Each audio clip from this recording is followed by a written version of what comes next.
ہم کو حمیدی نے یہ حدیث بیان کی۔ انہوں نے کہا کہ ہم کو سفیان نے یہ حدیث بیان کی۔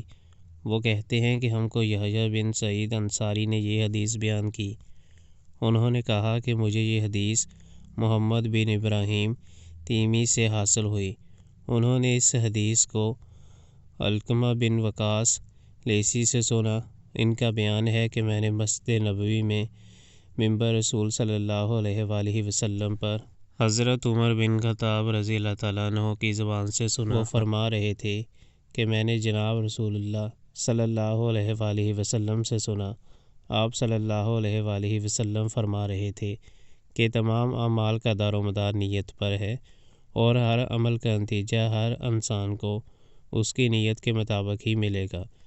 بس جس کی ہجرت ترک وطن دولت دنیا حاصل کرنے کے لیے ہو یا کسی عورت سے شادی کی غرض ہو، بس اس کی ہجرت انہی چیزوں کے لیے ہوگی جن کے حاصل کرنے کی نیت سے اس نے ہجرت کی ہے۔